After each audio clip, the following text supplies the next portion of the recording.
Welcome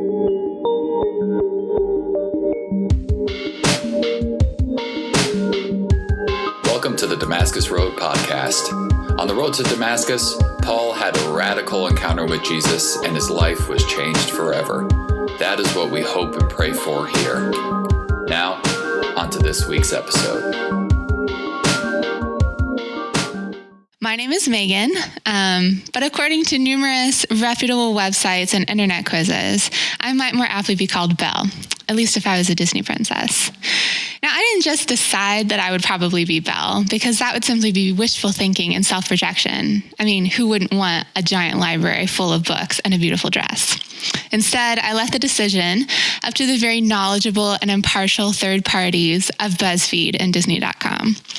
And I had to answer many, many deep and insightful questions that cut to the core of my character. Questions like, which animal would lead your parade? This is some heavy stuff. I had to do some deep soul searching.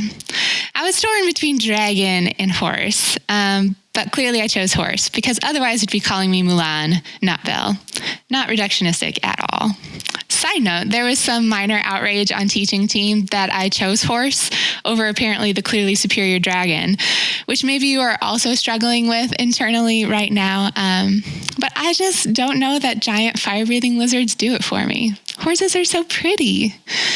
But I'm curious. I want to know which animal would lead your parade. So feel free to comment in the chat which animal would lead your procession down the streets. And apparently you can choose a dragon. Now, you may be wondering why I was so interested in which Disney princess I secretly am underneath this facade of peasantry. But to be frank, it wasn't exactly a deep, soul-burning question of mine, nor the puzzlement of an informed research project, nor the desire to more fully understand my human complexity. No, I was just bored. Maybe I was waiting for my online class to start. Maybe I was in the middle of my online class, and phonemes and allophones weren't quite keeping my attention. Ha, but who am I kidding? That would never happen, because linguistics is the best and never boring. Maybe I was eating my lunch, and my tuna fish sandwich was just not quite holding my attention, nor was the person who was sitting at the table with me. Maybe I was in line at the grocery store, or procrastinating on my project, or feeling anxious about all the things I needed to get done, and knowing which Disney princess I secretly was would inspire me to whistle while I worked. Or most probably, my kids were just screaming in the background, and I was trying to numb out the din and go to a happy place, a Disney place, where all the creatures or plates sing to you and help you. I was bored. I was suffering from I'd rather be anywhere but here, whatever boring, unstimulating, stressful, uncomfortable, uninteresting place here is. And maybe you've done this before too. If so, feel free to share your secret Disney princess. But this is where the magic of phones comes in, because in a tiny little computer in your pocket, you can be anywhere but here. You can get lost in a world of internet memes, or the rabbit holes of minimalism on YouTube, or photos of people that you kind of know, or sports updates for the off-season of the riveting maybe they will, maybe they won't trade Chris Bryant. You can discover the answer to any question, like which donut recipe makes the airiest and lightest Krispy Kreme knockoffs, which I tried last weekend. It was really great. You can check your bank account, or go to the Middle East and the politics happening there, or message a friend miles and miles away, or make a TikTok. Not that I know what that is, or if I even use that phrase correctly.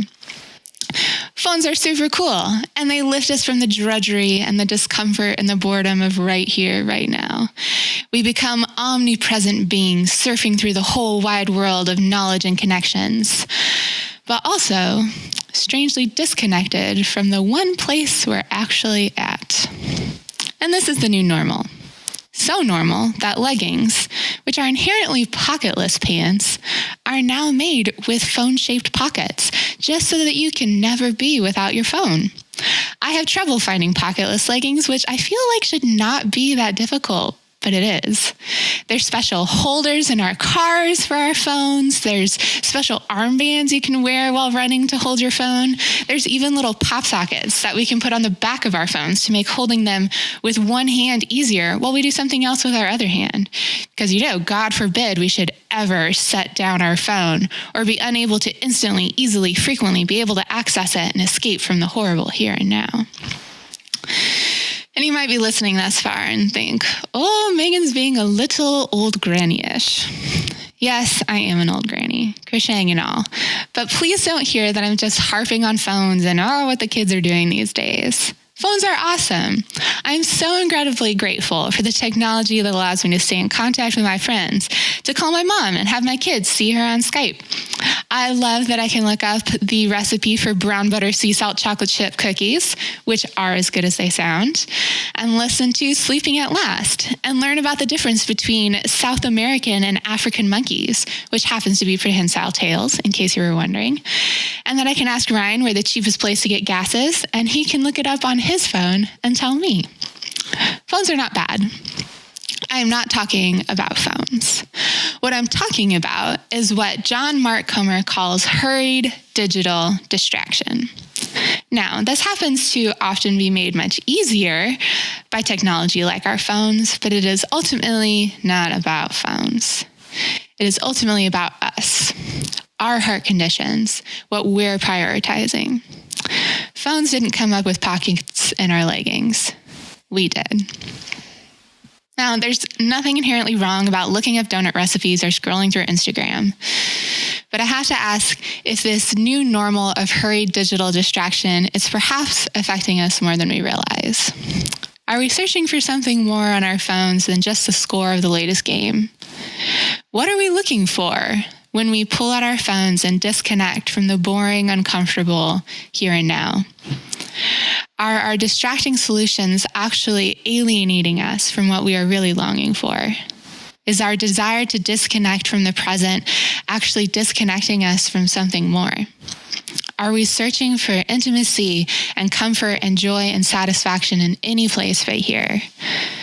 But what if here is the only place it can really be found? Writers and thinkers across the globe are getting curious about the effect this connection to digital distraction is having on our hearts and minds and souls. And Comer asks a poignant question. I mean, how do we have any kind of spiritual life at all if we can't pay attention longer than a goldfish? Which, in case you were wondering, goldfish have an attention span of 9 seconds. Guess how long our attention span is? In 2000, before the digital revolution, humans had an attention span of 12 seconds, a nice 3-second lead. Unfortunately, now it's 8, so losing to goldfish. He continues, how do you pray, read the scriptures, sit under a teaching at church, or rest well on the Sabbath when every chance you get, you reach for the dopamine dispenser that is your phone?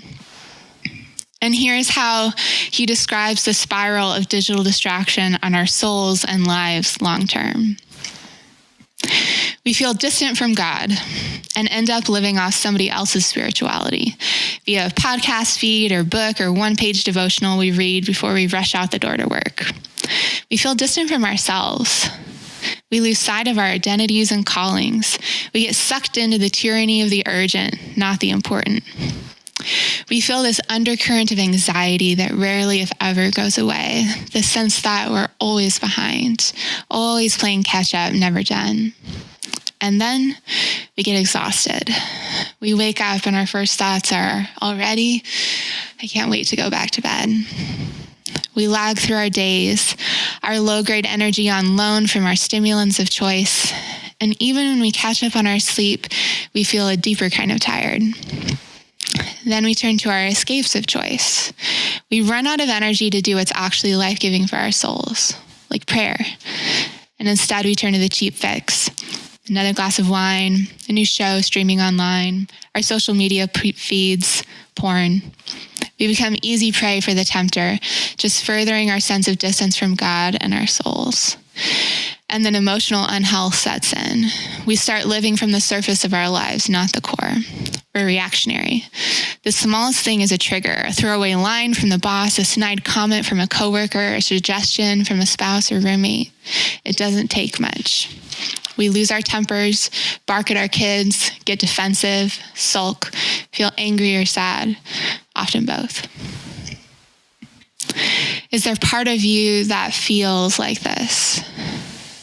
Distant from God, living off other people's spirituality, hurried, anxious, irritable, a little prickly, soul tired, disconnected from others, disconnected from yourself. This is a life of hurried digital distraction. And in his book, The Ruthless Elimination of Hurry, that this series is based on, John Mark Comer writes, this new normal of hurried digital distraction is robbing us of the ability to be present. Which might not seem like a big deal on the surface. What is so great about the present? What connection does hurry and distraction and my digital engagement have to do with my anxiety or sense of disconnection or the deep soul tired I feel? Writer and Christian thinker C.S. Lewis gives us a glimpse. He writes about how the present is where time touches eternity. That the present is the experience here on earth that is most like heaven. The place where we see and feel and meet God and others, the place where all love, joy, and contentment, peace, and compassion are found. When we reach for our phones and stare at our laptops and binge through TV, we disconnect from the present. And in doing so, we're often also disconnecting from the place that touches God, the source of life and love itself. And I'm not saying that there's not reasons that we don't want to be here and now. I'm not saying that the present is easy or that it gives you that fast hit of sugar and dopamine that you're craving, or that it's not sometimes uncomfortable or even downright painful. But when we check out of the present, we end up missing God. And it's no wonder that when we're missing God, we're missing love and joy and life. Do you want to reclaim the present? Do you want to let go of the addiction to distraction and deal with what's here and now, even when it feels scary and uncomfortable and maybe even just a little bit boring? Are you ready to turn off the noise and be still to your own soul? Because it is in the quiet and the unhurried, undistracted present that we can meet God and experience what we've been deeply longing for. All right, so let's begin. We've got to start by talking about boredom. And boredom gets a bad rap these days, but it's not that much different than hunger. So hunger, in case you've never felt it, is a kind of uncomfortable feeling that encourages you to seek out food. And boredom is similar. Boredom is this uncomfortable feeling that encourages you to engage and be creative. But like acquiring food, engaging or being creative requires some upfront energy. Now with food, you can avoid this upfront energy cost by ordering takeout or hitting up fast food. And that's great every once in a while. I love myself some good old-fashioned McDonald's. But the long-term effects on your wallet and waistline of ordering takeout for every meal of every day are not great. Well, in the short term, you may be very satisfied with your delicious chicken nuggets, so hot and salty and made by no effort of your own.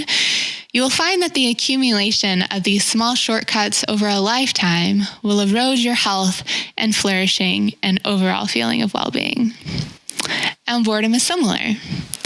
You can avoid the upfront energy cost of engaging and being creative by reaching for the digital shortcut in your pocket. It tastes like chicken nuggets to your brain, immediately pleasurable with no effort of your own. But just like with eating takeout every meal of every day, you will find your soul, your health, your relationships not feeling so good in the long term. And this is because the engagement and creativity that boredom is driving you towards is ultimately driving you towards good, nourishing, satisfying connection. Now, I remember going to oregano's with my family, in those days of yore when going to restaurants was a thing humans did. And we had a 15-minute wait. Not unusual when you're trying to seat like 15 people. So if you've ever been to Oregano's, we sat on those little benches under the misters on their front patio, and people's butts had not yet made contact with the bench before every single person pulled out their phone and disconnected. Now, I'm not a particularly big phone user, as you may have noticed. If you've ever tried to get in contact with me, my digital distraction devices lie elsewhere, like episodes and episodes of Fixer Upper, or rereading the Harry Potter series for the 17th time. Not exactly easy to pull up right outside Oregano's. But I remember being so baffled and hurt. I was like, I am literally a living, breathing human sitting next to you. I realize that I don't know everything and can't tell you about the latest baseball statistics nor entertain you with a funny video of squirrels. But am I so uninteresting that you can't even try to have a conversation with me? Like, are my memories and experiences and feelings and the sum of my life not worth even one question? And even if you don't want to get to know me, I think you're interesting. Can I get to know you? In those 15 minutes of waiting, we could have practiced engagement and creativity, the small conversations and connections that add up over a lifetime to a well-fed soul and deep relationship. And whether or not we talked that one time outside of Oregano's does not make or break my relationship with my family. Just like one happy meal is not going to make or break your health. But what is the pattern? Is every moment of boredom instantly disconnected from? When you feel the discomfort of boredom, do you choose to engage and be creative, or do you more often choose to distract? Could you go those 15 minutes waiting outside Oregano's and not pull out your phone? Because there's people in the here and now, a living, breathing human right next to you, in line at the grocery store, eating across from you at your lunch break, on the couch next to you at your house, someone sitting at your dinner table. These people that are right here, right now, in the present around you, have lives and experiences and connection that matter. And your life and your experiences and your connection matters. Yes, it is easier to look at pretty pictures and to play Candy Crush than have a conversation. But which one do you think feeds your soul? Which one do you think has eternal value? Which one do you think makes a life worth living? It's not Candy Crush. And in boredom, when we reach for distraction, we're not just missing people, we're missing God. Jesus reminds us that the core of life is loving God and loving others. When we're bored, our soul is driving us to engage with God and others, to engage with this beautiful gift of life around us, to engage with our own creativity and personhood as image bearers of the Creator. And we short circuit this pathway to love and life when we disconnect and choose the easy way out. When we're distracted, we check out of the present, but that's where God is. In the book of Exodus, we see this incredible encounter with God that changes the course of history. So there's a man named Moses who's a shepherd, and he leads his flock of sheep far out into the wilderness near a mountain. And in this lonely, solitary place, Moses notices something, a bush on fire. And here's what scripture says. Moses stared in amazement. Though the bush was engulfed in flames, it didn't burn up. This is amazing, Moses said to himself. Why isn't that bush burning up? I must go and see it. And I want to pause here because we might miss it. Do you know how long it takes a live bush to burn up? About 20 minutes, depending on the size of the bush. Maybe this was a small bush, but either way, Moses had to be watching those bush for, let's say, at least 10 minutes to be able to notice that it was not burning up. The bush probably was not very remarkable in the first minute, or even the first 5 minutes, or the first 7 minutes. It was just a bush on fire. But Moses kept paying attention. Moses stayed in the present. Moses didn't whip out his iPhone and text his brother about this crazy burning bush he saw, or start looking up how to prevent forest fires, or take a selfie with it. # this place is lit. He stared. He watched. And the interest and amazement came from paying attention and remaining engaged, because by sticking with the mundane and boring, he noticed something profound and awe-inspiring. Your choice to stay in the present and not disengage might not seem particularly interesting or meaningful in the first 5 minutes, or the first 10 minutes, or the first 20 minutes. But people are deeper than you think. God is more present than you realize. By sticking with it and not distracting Moses' awakened curiosity, he says, "Why isn't that bush burning up? Why is this part of your story? Why do I feel this way? Why am I anxious? What is this anger about? What is God up to right now? And then I must go and see it." Moses engages, and when he does, he meets the living God. When the Lord saw Moses coming to take a closer look, God called to him from the middle of the bush, "Moses, Moses."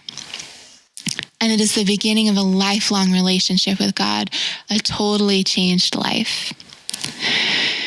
But looking at this, I want you to notice God doesn't usually shout at us. God waits for us to take a closer look. Do you have space to be bored? Is there room for you to stare, to pay attention? Can you stick with something for 5 minutes, 10 minutes, 20 minutes before distracting?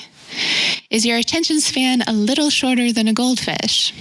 What amazing things are right in front of you that you're missing because you can't stay present long enough to experience it? If you are struggling with feeling distant from God, I promise you that it is not because God is distant from you. He's right there in the burning bush, in the face of your classmate, in the whine of your child, in the walk around your neighborhood, in the sandwich that you're eating, waiting for you to take a closer look. It is in the hush, the stillness, the sustained attention that he will call out to you. I love the story of Elijah in the cave. Elijah is depressed and heartbroken and needing reassurance from God, and so God passes by. Here's what happens. "Go out and stand before me on the mountain," the Lord told him. And as Elijah stood there, the Lord passed by, and a mighty windstorm hit the mountain. It was such a terrible blast that rocks were torn loose, but the Lord was not in the wind. After the wind, there was an earthquake, but the Lord was not in the earthquake. And after the earthquake, there was a fire, but the Lord was not in the fire. And after the fire, there was the sound of a gentle whisper. Scholars say that the sound of a gentle whisper might be better translated from the Hebrew as a sound of sheer silence. When's the last time your life was silent? No phone pinging or vibrating, no laptop humming, no TV in the background, no headphones in your ears, no children screaming. Has it been a while? Has God been passing you by, but the roar and noise in your life and hurry and distraction drowns him out? In the New Testament, God also passes by. Jesus, walking on the water in the middle of the night after sending the disciples ahead of him. The book of Mark tells us that Jesus intended to go past the disciples, to pass them by, but they notice him. And they thought he was a ghost, which is understandable. It's the middle of the night and people don't usually walk on water. But because the disciples are paying attention, they notice him and they cry out as he passes by. And instead of passing them by, Jesus changes his mind. He gets in the boat with them and he says, "Don't be afraid. I am here." I wonder how often we miss God passing by and miss the comfort of his presence, his reassurance of "Do not be afraid, I am here," simply because we aren't looking, because we're too distracted to lift up our heads, because our world is too noisy to hear a whisper. Like Megan talked about last week, if we want to stop running into the shallow life and the malaise that our souls feel, we have to do something different. If we want to experience the rich, abundant, satisfying life of Jesus, we have to lay down our way and do life Jesus's way. If our way currently holds a lot of hurried digital distraction, a lot of noise and input and scrolling, we might have to do something different. Because I'm going to be upfront, Jesus' way of life did not include a lot of Candy Crush. What did Jesus do? What habits and practices did Jesus rely on to slow down his life, to pay attention, to embrace boredom, to be quiet long enough to engage with God and with others? Well, right before he passed by on the water in this story in Mark, Jesus was actually in the middle of one of the habits he built his life around. One of the habits that if we build our lives around too, will begin to reshape and stretch our souls. Jesus had gone to a solitary place. So the word translated as solitary place is eremos in the Greek, and it has a lot of possible definitions. Desert, deserted place, desolate place, solitary place, lonely place, quiet place, wilderness. And looking at these, I think living in Tucson, we're probably set. We're literally in the desert. We are in the eremos all the time. A holy city, indeed. No, that's not exactly what this is saying. That's not what this practice of the eremos was, not just moving to Tucson. Where else does Jesus go to the eremos? So right after being baptized at the beginning of his ministry, Jesus spends 40 days in the desert being tempted by the devil. And that word desert, where Jesus goes to be tempted, is eremos. When Jesus goes to lonely places to pray in the Gospels, that's the word eremos. When Jesus withdraws to the desolate place to rest in the Gospels, that's the word eremos. Over and over, Jesus returns to the eremos, the lonely place, the quiet place, as a habit and practice that grounds and centers him. And what the eremos really encapsulates is the practice of silence and solitude. Lonely place, a place without others, a place to be alone. Solitude, quiet place, a place without noise, a place without distraction.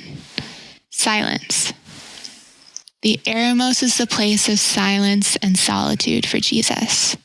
And over and over and over throughout the Gospels, it is to the eremos, to the habits of silence and solitude that Jesus returns to. Shockingly, Jesus seems to intentionally be building boredom into his life instead of running from it, intentionally having long stretches of nothing to do and no way to distract. He creates more opportunity for boredom in his life rather than less. And this is because boredom is the uncomfortable feeling that drives us to engage and be creative. Without distraction, that discomfort of boredom forces us to engage with God and with ourselves. In the lonely place, in the quiet place, Jesus has room and space and quiet and boredom enough to engage with God. Both Moses and Elijah also encountered God in lonely places, in the eremos, in the wilderness, in a mountain, in a cave. But what's different between their lives and Jesus's is that Jesus is so incredibly intentional about not just happening upon an eremos, but structuring his life around having a dedicated eremos space. Whenever Jesus does a lot of busyness, working and healing and teaching and feeding, he retreats to silence and solitude. Whenever Jesus is not busy, before he starts any ministry at all and has only ever been baptized, he retreats to silence and solitude. Silence and solitude are core to the way that Jesus does life, and he models how silence and solitude should be core to our way of life too, not the things that we run from and flee from and avoid at all costs. Follow me, he says. Do life my way. My way is the life of silence and solitude. So what is your eremos? Do you have an eremos space in your life currently? So the eremos can be a literal physical location that is quiet and alone for you, or this kind of like bigger concept of space for boredom, where you intentionally do not reach for your phone or distract with any other thing that you rely on. In my life, my phone goes to bed at around 6 p.m. Once dinner starts, I plug in my phone downstairs and I do not check it again until I come down for breakfast the next day. It is a metaphorical eremos for me, leaving space for boredom and presence to God and my children and my husband in the evening together. And as a literal physical eremos, I currently have 2 in the limited scope of my house because that's where I am these days. The first one is on my made bed. I love our bed. It is amazing and home to so many happy things. Snuggles with my babies, rest, sleeping, soft blankies, sex. It's a really good spot. And our bed is under this giant window. So I like to make our bed and then I sit on it facing the window and I drink in the silence of God. It is a happy place, alone and quiet. And when I can't abandon our children and lock them out of my bedroom, my second eremos is outside on our porch in my rocking chair. Yes, I am an old granny. It is less alone, but still quiet, and the kids can entertain themselves in the dirt, and I can listen to the birds and my heart beating and be quiet in my soul with God. I think growing up, I thought silence and solitude sounded really dreary and depressing. Like, I have to be alone and dead silent? That sounds awful and lonely. But it feels more like coming up for air or right after a really good stretch. It feels like the sun. It feels so good to stop and be quiet and wake up to the present gift right here, right around me. It's what helps me feel deeply connected to God and to others, to have a peaceful soul, to love well. And not only does Jesus model this way of life to us, he personally invites us to the eremos with him. Come with me by yourselves to a quiet place and get some rest. And I recognize that our lives look different, and the demands of our schedules and times look different. What works for me may not work for you. But I also know that whatever your stage of life and season and limits, Jesus centered his life around the eremos, around silence and stillness with God.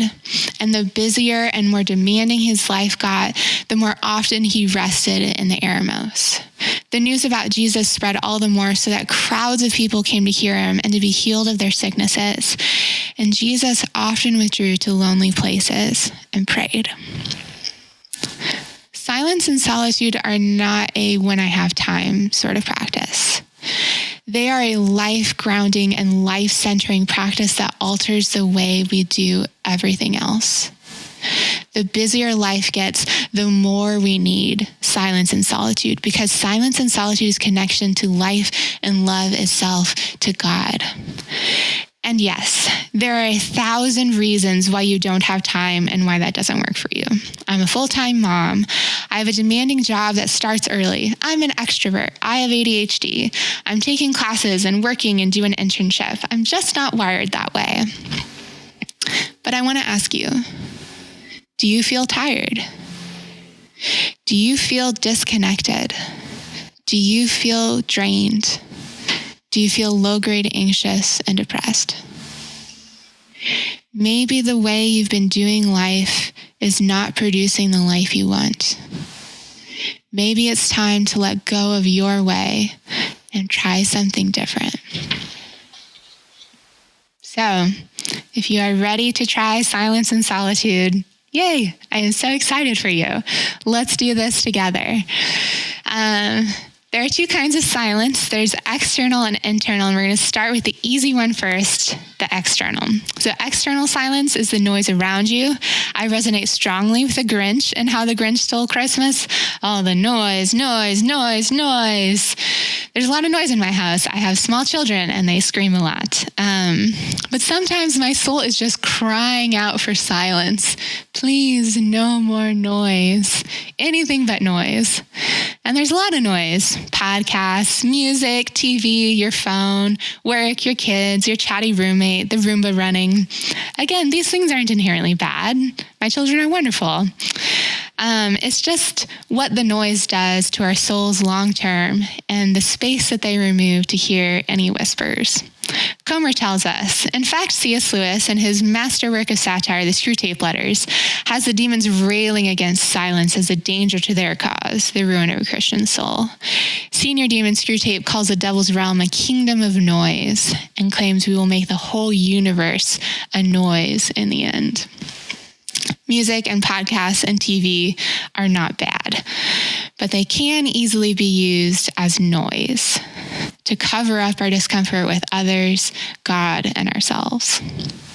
Which brings us to that second kind of silence, the internal silence. Usually we are relying on external noise to cover up our internal noise. And it is the internal noise that often makes us scared of the uttermost. What happens when you turn everything off and you sit in silence? Does your brain immediately start running? Your internal monologue suddenly revs up. Unprocessed feelings surge forward. You cycle through hurts, worries, to-do lists, conversations you wished you had had or wish you didn't have, that thing your friend said, what that person thought of you, how much money is in your bank account, the job you need to apply for, whether or not you're going to end up alone. This is the internal noise. And this is what most of us are avoiding when we shy away from silence. And I get it. It is crappy stuff. I don't often want to sit in the disorder of my own mind for very long and examine all the feelings and hurts and things that I'd rather not think about. It's easier to just drown it out with The Office or scroll through Instagram or playing Legends of Zelda. But this is the real work of silence. Your soul is like this deep pool of water.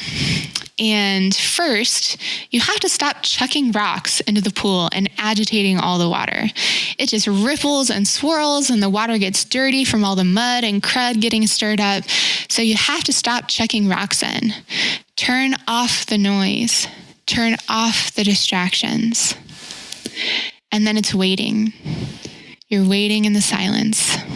And the mud is still swirling and you can see all of the ick and nothing's settled or calm. But the longer you sit, the longer you wait in stillness, the more calm the waters become. The more it settles. The mud falls to the bottom and the water becomes cool and clear and life-giving. In this place of stillness and silence, we encounter God. Jesus talks about remain in me and I will remain in you. But it is hard to remain if we won't pay attention, if we won't stop distracting. Jesus says, abide in me and I will abide in you. And that word abide comes from the word abode, home. Home is a place of shelter and rest and calm and joy. We find our homes in Jesus, our souls resting in him, when we give our souls the space and quiet it needs to just be at home. So for the sakes of our lives and souls, for the love of others and the love of God, let's be quiet. And there are two really simple ways to do this. First, turn something off. This is the easy one, shutting off that external noise. But like we talked about, there's a reason that you want the noise, because it's uncomfortable and you're stuck with yourself when it's off. So I understand why this is actually really hard. But I want to encourage you. Lent started this past Wednesday, and Lent is the season anticipating and looking forward to Easter. Traditionally, during Lent, Catholics give up eating meat. But there's also this more general practice of just giving up something in order to create space and longing for God. And I want you to consider one source of noise that you would be willing to give up for Lent. Maybe it's listening to music while you drive in the car. Maybe it's listening to podcasts while you work or clean or walk. Maybe it's having the TV on the background. Maybe it's Spotify always going. Or maybe it's the big one, your phone. Okay, before you freak out, I am not saying for all of Lent to never use your phone. I know some of you are having like minor panic attacks right now. But what if during Lent, you maybe went grocery shopping without your phone? I know, scandalous. What if you had to look something up? What if someone texted you? What if you needed to call your roommate to find out if your milk was rancid? What if you had to wait in line? These are big challenges. But I believe that with some intentionality and careful prying of your fingers off of your obsession, you could maybe do it. You could even write down your grocery list on a piece of paper. Shocking, I know. And if you aren't willing to give up your phone for the half hour a week it takes you to do grocery shopping, think about that. What stronghold does it have over you? Why does it make you so uncomfortable and slightly panicked to leave it behind? What fears and insecurities and soul stuff is going on beneath that? So, if you're not willing to leave your phone at home while you grocery shop during Lent, at least examine why you are not willing to do that. So I decided to give up TV for Lent this year because, as I've confessed before, TV is my digital distraction. And I know that I turn to it when I feel anxious or upset or stressed out. And I want to make space in my life for me to make different, more healthy choices. I want to make space for boredom that then drives me to engage and be creative. And I'm really sad because Great British Baking Show is my jam before bed. I dream about brownies all night. So I know that it's going to be an awkward couple of nights trying to find this new habit and rhythm at bedtime with my fingers like twitching towards the remote. But I also know that the silence will be good for me and good for my soul, that the boredom will drive me to engage and be creative instead of distract. So that's the first thing. Turn something off. The second thing that you can do to begin recentering your life around silence and solitude like Jesus is to set aside an eremos time or an abiding time, whatever word clicks with you. Henry Nouwen reminds us, without solitude, it is virtually impossible to live a spiritual life. We do not take the spiritual life seriously if we do not set aside some time to be with God and listen to Him.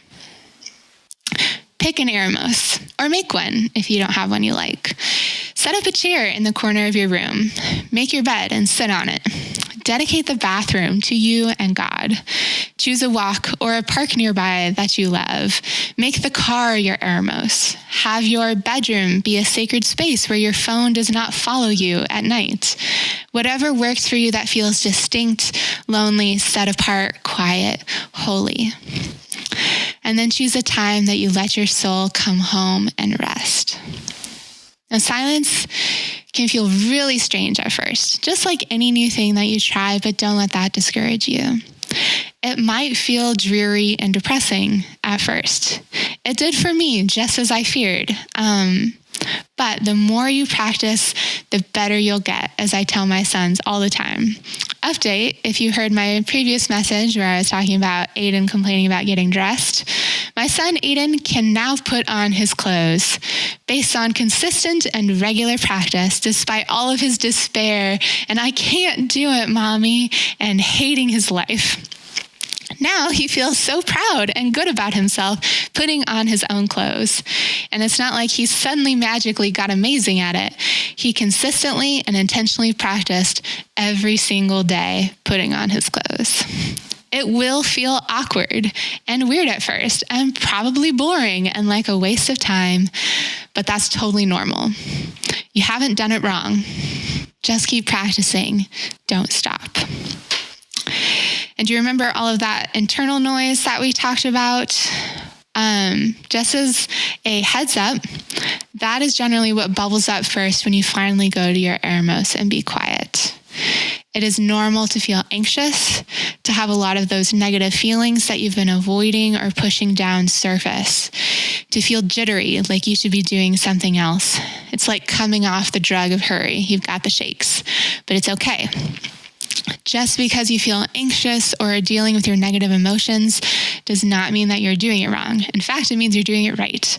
And it doesn't mean that it's not good for you. And that's actually one of the beauties of the Eremos, is it actually gives your heart and soul space to feel the things that you haven't been letting it feel because it's inconvenient or painful or upsetting. The Eremos is a safe space to be honest and vulnerable with yourself and God. Become used to silence, and it's a process. Stick with it. Get curious like Moses. I must take a closer look. And ultimately, the silence is not about doing anything. John Mark Comer says it's more resting than working, more about not doing than doing, subtraction, not addition. You can pray if you want, or you can just sit there and look at the dust motes. You can enjoy your coffee and notice how it tastes. Cry, feel angry, focus on your breathing or your steps. Let your soul come home and rest and lay your head in God's lap and let him stroke your hair. For me, I like to abide first thing in the morning while laying in bed before the children awake, and I also like to do it as part of my bedtime routine. Now that I'm not going to be watching Great British Baking Show at night, I will probably have much more abiding time, so I'll keep you guys posted. And occasionally, if the children have been particularly noisome during the day, we stop and we have some abiding time in the middle of the day on the porch for me to recenter and quiet my soul while the kids build forts out of twigs and bricks. Pick whatever time and space works for you to abide, to visit the Eremos, and then just stick with it. Maybe commit to doing it all through Lent, just like committing to turning something off. Silence and solitude are a habit and a practice, and it gets easier and more natural the more you practice it. So stick with it. Don't give up. Keep quieting, keep looking, keep staying in the present and being with God. You got this. So this isn't an overnight life-changing practice. Just like eating one salad won't revolutionize your health. It's developing a new pattern and a new way of doing life, a reorientation, a restructuring. But with consistent, intentional reorientation and restructuring your life around the Eremos with God, your life will be transformed. And you'll notice that there will become this turning point. Maybe a month in, maybe a couple months in, maybe a year in, when you will start to crave it. Your soul is made for God. Your soul aches and longs for relationship with the source of life and love. Your soul is meant to abide in Jesus, to come home in him. And in silence and solitude, we let ourselves encounter God right here, right now, and the beautiful gift that is this life. I know that it's easy to run, that it's easy to distract, and that it's difficult to embrace the Eremos. But I promise you that it's worth it. And that it will provide the deep satisfaction that you ache for and you scroll for everywhere else and aren't finding. So I want to invite you. Let's turn off the noise together. Let's settle into the Eremos and discover the joy and gift of God himself. Let's pray. God, I thank you for modeling life for us and for showing us what a satisfying life looks like, God. As we're trying to do it and we're trying our best, God, but what we've been doing thus far isn't working. Thank you for modeling for us the Eremos. This practice of boredom, of getting away, of turning off the noise and just being alone with you and being alone with ourselves, God. I ask for courage as we step into silence and solitude, Lord, and recognizing that the beginning is the hardest, is that's where all of the internal noise that we've been shutting down for decades of our life come bubbling up, Lord. And I ask for your grace as we sit in that. I ask for courage to stick with it and stay with it, even though it's uncomfortable and painful, God. I ask that we pay attention to you passing by, Lord. that we stay in the moment, in the present, and don't distract. Thank you, God, for being so good to us and for giving us peace and a place to come home in you. We love you, God. Amen.